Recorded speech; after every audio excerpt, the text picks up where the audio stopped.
ریحانہ اسے بمشکل تیار کرتی باہر لے آئی تھی۔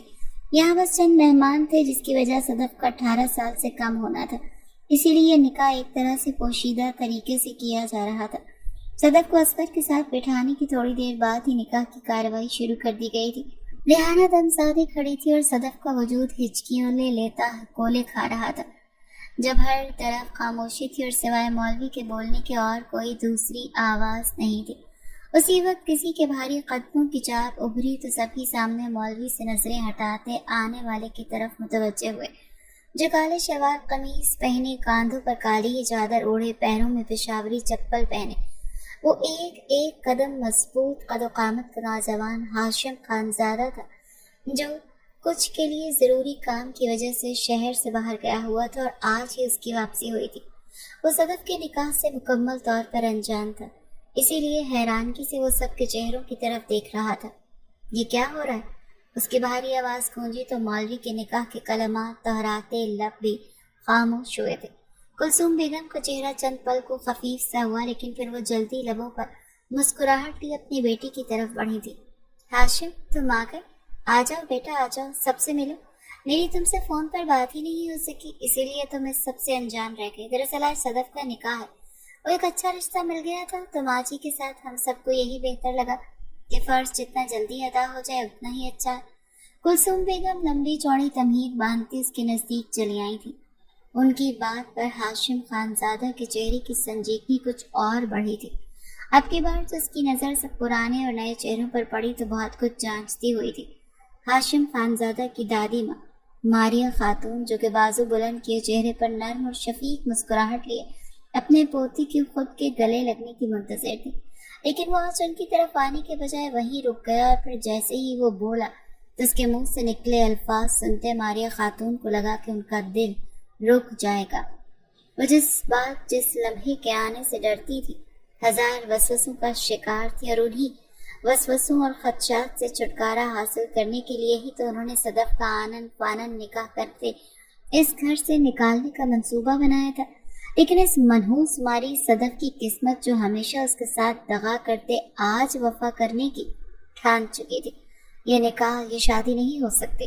ہاشم خانزادہ کے منہ سے نکلے الفاظ سب کو ساکت کر گئے تھے۔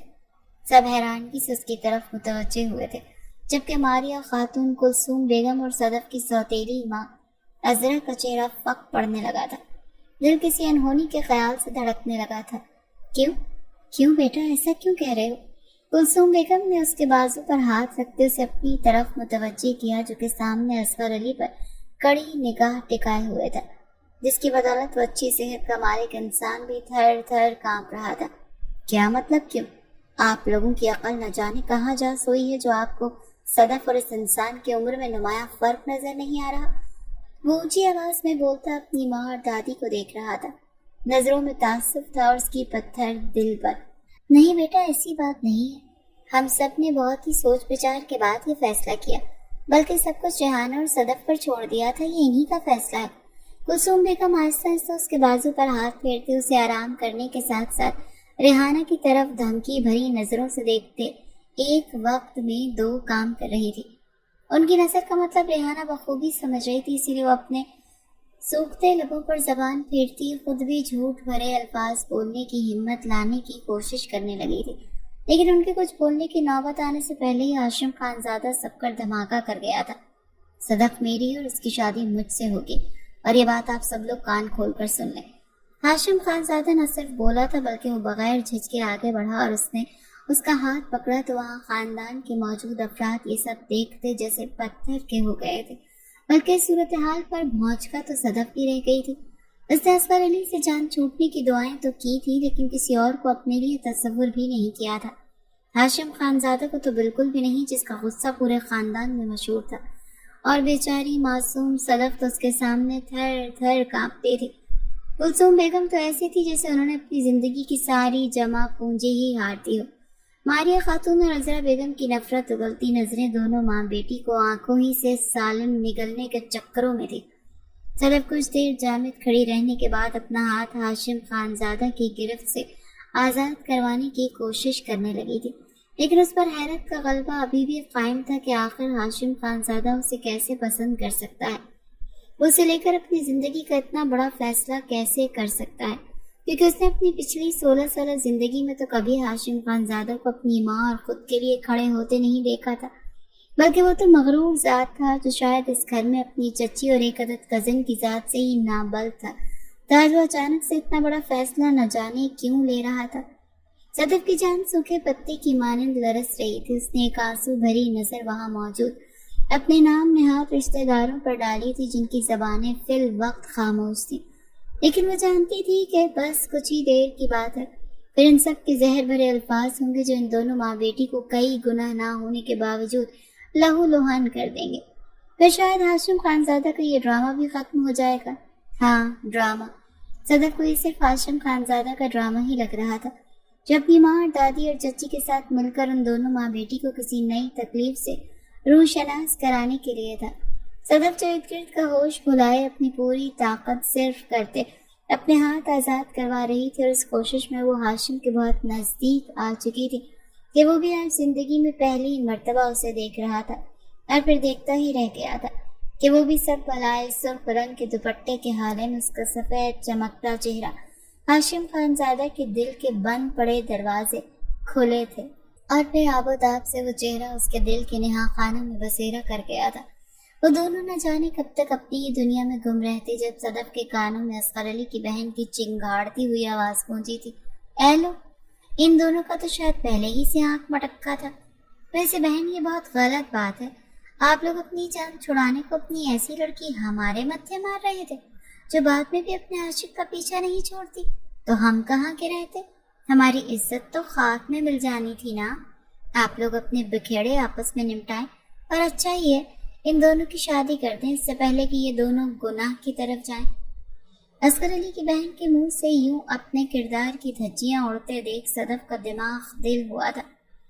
دل و دماغ شدید غصے کے زیر اثر تھا۔ اس نے لب نیچے ہاشم خانزادہ کی طرف دیکھا جسے کوئی فرق ہی نہیں پڑ رہا، لیکن صدف کو فرق پڑ رہا تھا، اور بہت زیادہ پڑا تھا۔ میرا ہاتھ چھوڑیں ابھی ورنہ، صدف نے اونچی آواز میں کہا۔ لہجے میں مضبوطی تھی۔ ہاشم اس کی بہادری پر حیران ہوتے آبرو اچکا گیا۔ ورنہ کیا؟ میں نہیں چھوڑ رہا، ہمت ہے تو خود چھڑوا لو۔ ہاشم کو غصہ اور ضد دلانے میں لطف سے آیا تھا۔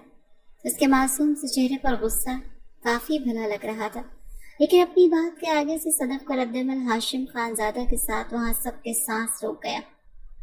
صدف نے ہاشم خانزادہ کی اکڑ پر بنا سوچے سمجھے چھوٹے سے ہاتھ کا تھپڑ اس کے گال پر رسید کر دیا، جس سے ہاشم خانزادہ کا چہرہ خفت سے سرخ پڑا تھا۔ اس نے شعلہ اگلتی نظروں سے صدف کی طرف دیکھا تو اب کی بار صدف کا دل خوف سے دھڑکا تھا۔ اس میں نہ جانے اتنی ہمت کہاں سے آئی تھی جو سامنے کھڑے انسان کو تھپڑ مار بیٹھی تھی۔ شاید اپنی پاک شفاف کردار پر اٹھی انگلی اس سے برداشت نہیں ہوئی تھی۔ تمہاری اتنی ہمت، تمہیں اس کی بڑی قیمت چکانی پڑے گی۔ ہاشم خانزادہ اب کی بار اس کے ہاتھ پر اپنی گرفت مزید مضبوط کرتا اسے ایک طرف کھینچتے لے جانے لگا تو صدف کے منہ سے چیخیں بلند ہوئی تھی۔ اتنی دیر سے خاموش ہاشم خانزادہ کے بابا حیدر خانزادہ جلدی سے آگے بڑھے تھے۔ ہاشم، یہ کیا حرکت ہے؟ چھوڑو اس کا ہاتھ، تم اسے اس طرح کہیں نہیں لے جا سکتے۔ انہوں نے آگے بڑھتے ہاشم کے ہاتھ پر ہاتھ رکھتے سختی سے کہتے صدف کا ہاتھ آزاد کروایا، تب وہ ہچکیاں بھرتی جلدی سے حیدر خان کے پیچھے چھپی تھی۔ اے لڑکی، تمہاری ہمت کیسے ہوئی میرے بیٹے پر ہاتھ اٹھانے کی؟ کلثوم بیگم ایک چیل کی مانند صدف پر جھپٹی، اور کسی کے کچھ سوچنے سے پہلے ہی وہ اپنے ہاتھ کا زوردار تھپڑ اس کے نازک گال پر جڑ چکی تھی، جس سے صدف کی چیخ بلند ہوئی تھی۔ وہاں کھڑے سب مہمان کوفت سے یہ تماشا دیکھ رہے تھے۔ کسی نے آگے بڑھ کر صدف کو بچانے کی کوشش نہیں کی تھی، لیکن ریحانہ تڑپتے ہوئے آگے جاتے صدف کو کلثوم بیگم کے شکنجے سے نکالتی خود سے لگا گئی تھی۔ صدف اپنی ماں سے لپٹتے دھاڑے مار کر رونے لگی تھی۔ اس کی ذات کو ہر لمحہ دو کوڑی کا ثابت کیا جا رہا تھا۔ آج شدت سے اسے کسی ایسے اپنے کی کمی محسوس ہوئی تھی جو اس کے لیے سب کے سامنے ڈٹ کر کھڑا ہو جاتا۔ کلثوم، ہٹ کرتی ہو تم بھی؟ حیدر خان اس صورتحال پر جھنجھلا سے گئے تھے۔ کیا میں بھی خان، کیا میں بھی؟ جب بات اس لڑکی پر آئی تو آپ جھٹ بھاگے چلے آئے، اور جب اس نے میرے بیٹے کو تھپڑ مارا تو آپ کی زبان سے اف تک نہ نکلا؟ کلثوم بیگم اونچی آواز میں چلائی تھی۔ حیدر خان سر نفی میں ہلا کر رہ گئے تھے۔ وہ پہلے کے معاملے میں اس لیے آگے نہیں بڑھے تھے کیونکہ وہ بھی چاہتے تھے کہ ہاشم خانزادہ اور صدف ایک ہو جائیں۔ انہوں نے پہلے کوشش کی تھی لیکن کلثوم بیگم نے انہیں وہیں چپ کروا دیا تھا، اور اب ہاشم خانزادہ کو خود سارا معاملہ سنبھالتے دیکھ وہ دل میں مطمئن سے ہونے لگے تھے کہ سب کچھ پھر بگڑتا نظر آ رہا تھا۔ صدف اس وقت اپنے کمرے میں بیٹھی کسی غیر مرئی نقطے پر نگاہیں ٹکائے چہرہ آنسوں سے پاک تھا کہ جو کچھ ہو چکا اس پر حیرانگی اتنی تھی کہ اسے سمجھ نہیں آ رہا تھا کہ وہ روئے یا پھر اصغر علی سے جان چھوٹنے پر خوش ہو۔ ریحانہ بھی اس کے پاس خاموشی سے بیٹھی اس کا چہرہ تک رہی تھی جو کسی بھی قسم کے احساس سے دور تھا۔ صدف، تمہیں ہاشم کو تھپڑ نہیں مارنا چاہیے تھا بیٹا۔ ریحانہ نے گہری سانس بھرتے بات کا آغاز کیا تو وہ چونکتے ہوئے اس کی طرف دیکھنے لگی اور اب ایک طنز بھری مسکراہٹ لبوں پر بسیرا کرنے لگی تھی۔ تو کیا کرتی؟ اس وقت ہاشم خانزادہ نے تو میری سمجھ بوجھ کی صلاحیت ہی چھین لی تھی، اور پھر لوگوں کی گندی ذہنیت تو بس اٹھ گیا ہاتھ۔ انداز تھکا تھکا سا تھا۔ ویسے ہاشم کو اس طرح تمہارے لیے کھڑا ہونا مجھے تو ابھی تک یقین ہی نہیں آ رہا۔ ویسے اگر ایسا ہو جائے تو ہمیں اور کیا چاہیے صدف؟ ریحانہ نے پرسوچ تاثرات لیے کہا تو صدف نے نقوت سے سر جھٹکا۔ اول تو ایسا ہونے نہیں والا، دوسرا امی آپ کیسے اس بارے میں سوچ بھی سکتی ہیں؟ اس گھر کی 3 خواتین جن کی آج تک ہم نے غلامی کی ہے، آپ کیا چاہتی ہیں میں ساری زندگی اس غلامی کا طوق اپنے گلے میں ڈال دوں؟ ہرگز نہیں، مجھے یہ قبول نہیں ہے، صدف نے 2 ٹوک لہجے میں کہا۔ تو پھر کیا کریں؟ اور تم نے تھپڑ مارتے حالات مزید مشکل کر لیے ہیں، نہ جانے اماں اور تمہاری تائی کیا کریں گی۔ ریحانہ کے الفاظ میں خدشات بھرپور تھے۔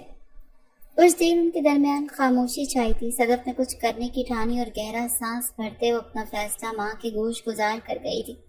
امی ہمیں یہاں نہیں رہنا، بس میں نے فیصلہ کر لیا، ہم 1-2 دن میں کسی بھی طرح اس گھر سے بہت دور چلے جائیں گے، اور آپ کو میری بات ماننا ہوگی۔ صدف کی بات ریحانہ کے لیے دھماکہ تھی۔ وہ اپنی پوری آنکھیں کھولے اسے دیکھ رہی تھی۔ تمہارا دماغ خراب ہو گیا ہے، کہاں جائیں گے ہم، کیا کریں گے؟ ریحانہ نے غصے سے اس کی طرف دیکھا تھا۔ وہ اسے ڈپٹ رہی تھی، اسے لگا غصہ دکھانے پر صدف پیچھے ہٹ جائے گی، لیکن آگے سے صدف کا نفی میں ہلتا سر انہیں وہیں چپ کروا گیا۔ نہیں امی، بس بہت ہو گیا، اپنے ناکردہ گناہوں کی سزا بھگت لی ہم نے۔ میں بڑی ہو چکی ہوں امی، خود کو سنبھالنے کے ساتھ آپ کو بھی سنبھال لوں گی، بس آپ کا ساتھ چاہیے، اور کہیں رہنے کی ٹینشن نہ لیں، اللہ کی زمین بہت بڑی ہے، کہیں نہ کہیں چھت سر چھپانے کو مل ہی جائے گی۔ صدف کا انداز اٹل تھا جبکہ ریحانہ تفکرات بھری نظروں سے اسے دیکھ رہی تھی۔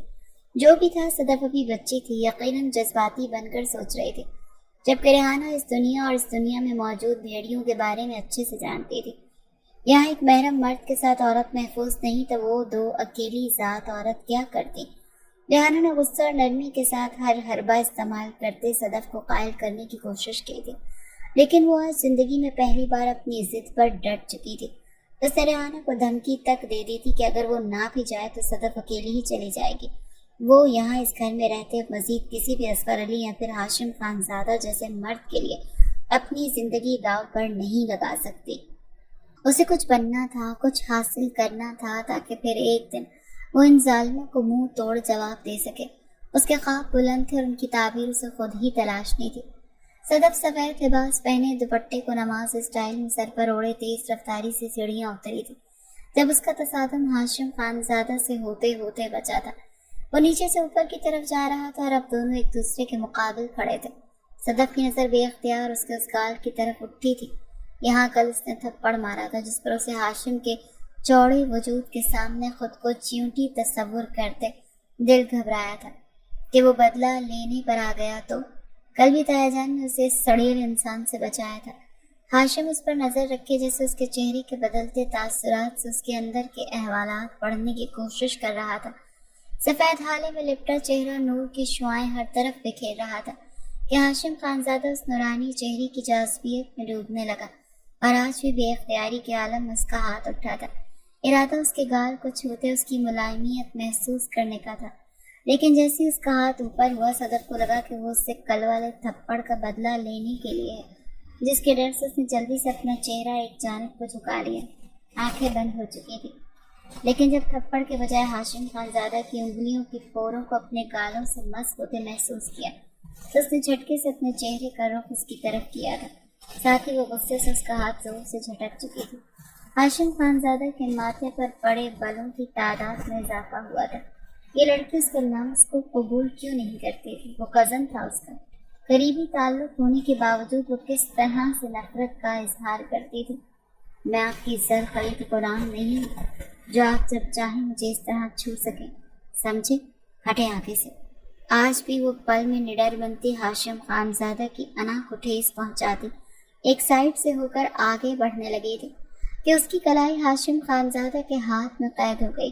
صدف کا دل خوف اور گھبراہٹ سے حلق میں آیا تھا۔ صدف نے اپنے بچاؤ کے لیے ارد گرد کسی کو تلاشنا اور پھر اچانک سے کلثوم بیگم وہاں آن وارد ہوئی اور آج پھر دونوں کو ایک ساتھ دیکھتے وہ بھڑکتی آگ میں جا گئی تھی۔ ہاشم، چھوڑو اس لڑکی کو۔ وہ وہیں نیچے کھڑی غرائیں تو ہاشم نہ چاہتے ہوئے بھی آہستگی سے اس کی کلائی آزاد کر گیا۔ صدف جان چھوٹنے پر جلدی سے سیڑھیاں اترتے آگے بڑھی تھی کہ پیچھے کھڑی کلثوم بیگم کی پاٹدار آواز پر اس کے قدم رکے۔ اے چڑیل لڑکی، میرے بیٹے کا پیچھا چھوڑ دو نہیں تو۔ کلثوم بیگم نفرت سے گویا ہوئی تھی۔ ہاشم خانزادہ کے قدم اپنے کمرے کی طرف جانے کے بجائے وہیں ریلنگ کے پاس رکے تھے۔ وہ نہ چاہتے ہوئے بھی پلٹتے ان کی طرف متوجہ ہوا تھا۔ ہاں ہوں میں چڑیل، اور میں نے ایسا جادو کیا ہے آپ کے بیٹے پر کہ آپ اسے میرے شر سے کسی بھی صورت اب بچا نہیں سکتی۔ کر لیں جو کرنا ہے۔ صدف انہیں دو بدو جواب دیتی ہکا بکا چھوڑے کچن میں چلی گئی تھی۔ پیچھے سے وہ اس بات کو سنجیدہ لیتی پریشان ہو کر منہ ہی منہ سے برا بلا کہتی اپنی ساس کے کمرے کی طرف چلی گئی تھی، جبکہ اوپر کھڑا ہاشم خانزادہ کو پتہ بھی نہیں لگا کہ وہ اس چھوٹی سی لڑکی کے جواب پر مسکرا رہا ہے۔ لیکن جیسے اسے اس مسکراہٹ کا احساس ہوا وہ جلدی سے سر جھٹکتے کمرے میں داخل ہوا تھا، ساتھ ہی دل میں خود سے مخاطب ہوا کہ واقعی میں کچھ تو تھا اس میں جو وہ بری طرح سے ہاشم خانزادہ کے دل و دماغ پر اثر انداز ہو رہی تھی۔ 2 دن بعد رات کے اندھیرے میں صدف اور ریحانہ موقع دیکھتے گھر سے مختصر سا سامان لیے نکل پڑے۔ ریحانہ کا وجود تو ہر بڑھتے قدم کے ساتھ ڈول رہا تھا۔ ڈری ہوئی تو صدف بھی تھی، لیکن وہ اپنی ماں پر یہ ظاہر نہیں کر سکتی تھی۔ صدف، میں تو کہہ رہی ہوں بیٹا ایک بار پھر سوچ لو، کیونکہ اگر انہوں نے ہمیں تلاش کر لیا تو ہمارے ساتھ پہلے سے زیادہ برا ہوگا۔ ریحانہ نے ارد گرد موجود اندھیرے سے خوفزدہ ہوتے ہوئے کہا، مجھے تو نہیں لگتا یہ ہمیں ڈھونڈیں گے، بلکہ 3 خون پیتی چڑیلیں ہم سے جان چھوٹنے پر شکر کا کلمہ پڑھیں گے۔ اور ویسے بھی ہم یہاں نزدیک کے شہر نہیں جا رہے، بلکہ اس کسی مخالف کسی بڑے شہر کا انتخاب کریں گے تاکہ ہماری تلاش آسانی سے ممکن نہ ہو۔ صدف جیسے ہر پہلو پر اچھے سے سوچ چکی تھی، لیکن ایک دن میں یہاں ضرور پلٹوں گی۔ آخر کو اپنے باپ کی جائیداد کی اکلوتی وارث ہوں میں، اور اپنا حصہ میں اتنی آسانی سے کلثوم بیگم اور اس کے بیٹے کو ہڑپنے نہیں دوں گی۔ وہ اپنی ماں پر اپنے مستقبل کے عزائم ظاہر کرتے اسے مزید ڈرنے پر مجبور کر گئی تھی، اور پھر اس رات کے بعد سے دونوں ماں بیٹی نے ایک نئی زندگی کا آغاز کیا۔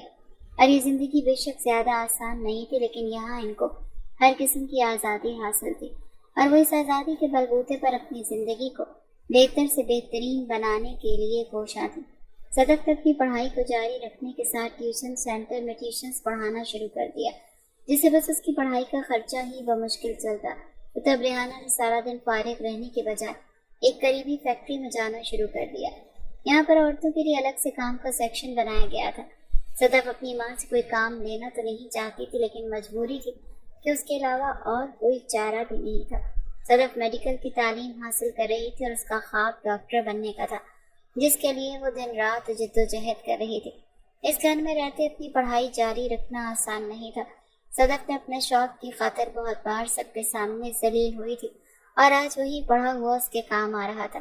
وہ کچھ عرصے بعد اس قابل ہو جاتی کہ وہ اپنے پیروں پر کھڑی ہو سکتی تھی۔ صدف تھکی ہاری سی گھر میں داخل ہوئی تو ریحانہ برآمدے کی چوکھٹ پر بیٹھی سوچوں میں گم تھی۔ وہ دونوں ماں بیٹی ایک دارالامان میں رہ رہی تھی اور یہاں انہیں کافی سہولیات میسر تھیں۔ امی کن سوچوں میں گم ہیں؟ صدف نے کمرے میں جانے کے بجائے انہی کے پاس بیٹھتے ہوئے پوچھا تھا، ساتھ ہی ساتھ اپنی ماں کی تھکاوٹ زدہ چہرے کو بغار تکا تھا۔ اس چہرے پر وقت سے پہلے ہی بڑھاپا چھانے لگا تھا کہ زمانے کی ستم ظریفی ان کی خوشیوں کو نگل ہی گئی۔ میں سوچ رہی ہوں کہ اگر تمہارے پاپا زندہ ہوتے تو آج یوں ہمیں در در کی ٹھوکریں نہ کھانی پڑتی۔ تم تو جانتی ہو وہ تمہارے کتنے لاٹ اٹھایا کرتے تھے، لیکن ہماری قسمت کے ایک وہی واحد سہارا تھے اور انہیں ہی ہم سے چھین لیا گیا۔ وہ کوئی کیفیت میں بول رہی تھی، شاید کسی سنہری یادوں کے جہان میں پہنچی ہوئی تھی۔ صدف کے والد وحید خانزادہ اور ریحانہ کی پسند کی شادی تھی۔ دونوں ایک ساتھ پڑھتے تھے۔ یہاں ان کی پسندیدگی شروع ہوئی۔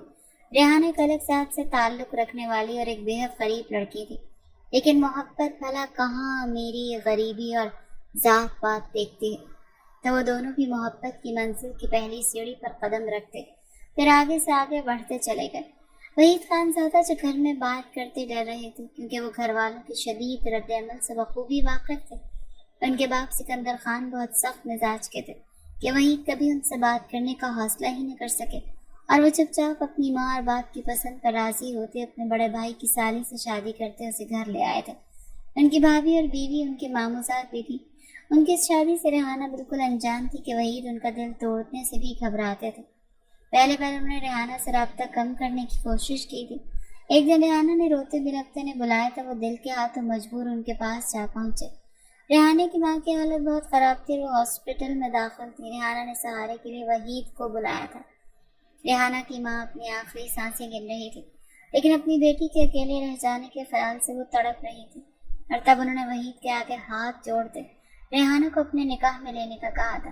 ایک بیمار ماں کو وحید انکار نہیں کر سکا اور ریحانہ کو اپنی زندگی میں شامل کر گیا، اور اس کے ساتھ ہی ریحانہ کی ماں چل بسی۔ وحید ریحانہ کو گھر لے جانے کے بجائے کرائے کے مکان میں لے آیا، اور پھر وہ کشتیوں کا سوار بنتے زندگی گزارنے لگا۔ اس دوران ریحانہ کے ہاں صدف کی پیدائش ہو گئی، جبکہ وحید کی پہلی بیوی ابھی تک اولاد کی رحمت سے محروم تھی۔ کچھ عرصے بعد وحید کے باپ کا انتقال ہوا تو خود کو مضبوط بناتے ریحانہ کو گھر ہی لے آیا۔ تو اسے لگا تھا کہ اس کی پہلی بیوی اور ماں اس کی اولاد دیکھیں گی تو اسے معاف کر دیں گی، لیکن وہ دونوں کافی پتھر دل ثابت ہوئی تھی۔ لیکن جیسے تیسے وحید اور ریحانہ نے ان کے دلوں میں جگہ بنانے کی کوشش شروع کر دی تھی۔ گھر میں کسی کا بھی سلوک ریحانہ اور صدف کے ساتھ اچھا نہیں تھا، لیکن وحید کے سامنے کوئی بھی منہ پر انہیں کچھ بھی نہیں کہتا تھا۔ اگر کوئی بات ہو بھی جاتی تو وحید انہیں صبر کی تلقین کرتے تھے کہ جو بھی ہے وہ اور ان کی بیٹی اپنوں میں ہے۔ زندگی زیادہ اچھی تو نہیں، بری بھی نہیں تھی۔ وہ دونوں اچھی امید کے سہارے ایک ساتھ خوش تھے کہ ان کی خوشی کو کسی حاسد کی نظر کھا گئی، اور وحید جو ایک دن گھر سے گئے تو پھر زندہ لوٹ کر نہ آ سکے۔ وہ ریحانہ اور اپنی بیٹی کو بالکل ہی بے آسرا چھوڑ گئے تھے۔ وحید کی موت کے ساتھ ہی ریحانہ اور صدف کی زندگی بدتر سے بدتر ہوتی چلی گئی تھی۔ ریحانہ کو ملازمہ بنا دیا گیا، اور وہ بھی اپنی بیٹی کی خاطر زبان بند کرتے ان کا ہر ظلم برداشت کرنے لگی۔ لیکن ایک صرف اپنی بیٹی کو پڑھانے کے لیے اس نے سب کی منتیں ترلے کرتے اسے اسکول بھیجنا شروع کر دیا تھا، اور یہ احسان اس پر نہ جانے کتنی بار جتلایا جاتا تھا۔ صدف اور ریحانہ کو گھر چھوڑے پورے 6 سال ہو چکے تھے، اور ان سالوں میں صدف نے وہ سب حاصل کر لیا جس کا خواب سجائے وہ گھر سے نکلی تھی۔ ان گزرے وقت میں یہاں صدف کی خوبصورتی مزید نکھرتی اسے خوبصورت دوشیزہ بنا گئی تھی۔ وہیں ریحانہ کے بالوں میں سفیدی بال جھانکنے لگے تھے، لیکن اب اس کے چہرے پر ایک وقار اور ایک اطمینان نظر آتا تھا۔ امی آپ بالکل ٹینشن لیں، عامر بس آنے والا ہے، وہ گھر کا ضروری سامان پیک کروانے میں مدد کر دے گا۔ صدف اپنے کان سے سیل فون ہٹاتے ریحانہ سے مخاطب ہوئی۔ عامر وہ انسان تھا جو یہاں آنے کے کچھ عرصے بعد بہت جلد اس کے قریب ہوتا چلا گیا، جو ان کے درمیان ایک اندیکھا سا تعلق بن چکا تھا۔ آج صدف ریحانہ کے ساتھ اپنے شہر واپس جا رہی تھی۔ یہاں اس نے اپنی زندگی کے 16 سال گزارے تھے۔ وہ ڈاکٹر بن چکی تھی، لیکن اس نے اپنی ڈیوٹی اپنے شہر جا کر ہی شروع کرنی تھی، اور پچھلے کچھ حساب کتاب بھی تو چکانے تھے۔ کیا یار، میں کیسے رہوں گا تمہارے بغیر؟ بس اڈے پر کھڑے عامر نے اداسی سے کہا تھا، جیسے پہلے رہتے تھے، اور پلیز لڑکیوں کی طرح رونا دھونا کم کرو، اور میرا شہر زیادہ دور نہیں ہے، جب چاہے آ جانا۔ صدف نے اسے باتیں سناتے مشورہ بھی دیا تھا۔ اپنے شہر میں آتے ہی صدف کو لگا جیسے اس کی ساری محنت کا پھل اسے مل گیا ہو۔ اس نے نئے جوش کے ساتھ پہلے رہنے کے لیے ایک اچھی جگہ تلاشی تھی، اور پھر اپنی نوکری کے لیے کوشش کی تو جلدی اسے ایک بڑے سرکاری اسپتال میں جاب مل گئی تھی۔ ان سب سے فارغ ہوتے اس نے اپنے باپ کی جائیداد حاصل کرنے کے لیے عدالتی نوٹس بھجوا دیے تھے، اور نوٹس اس وقت ہاشم خانزادہ کے ہاتھ میں تھے، جن کو کھول کر وہ ایک بار پھر پڑھنے کے بعد ان سے نظریں ہٹانا بھول گیا تھا۔ سب گھر والے اس کے ارد گرد ہی موجود تھے۔ بیٹا، کیا ہے یہ؟ حیدر خان نے تجسس سے پوچھا تو وہ بری طرح چونکا، کیونکہ وہ تو ان کاغذات کو بھیجنے والی کے خیالوں میں کھو سا گیا تھا کہ واقعی وہ لڑکی کچھ سال پہلے ایسا سحر اس پر پھونک کر گئی تھی کہ اس کے دائرے سے باہر نکل ہی نہیں سکا تھا۔ اس نے اب تک شادی نہیں کی تھی، کیونکہ وہ دل و دماغ میں پوری طرح صدف کو بسا چکا تھا، تو اپنی زندگی میں بھی اسے ہی بسانا چاہتا تھا، جبکہ گھر والے اس کے خیالات سے ہی انجان تھے۔ بابا ہی صدف خان کی طرف سے اپنے باپ کا حصہ لینے کے کاغذات ہیں۔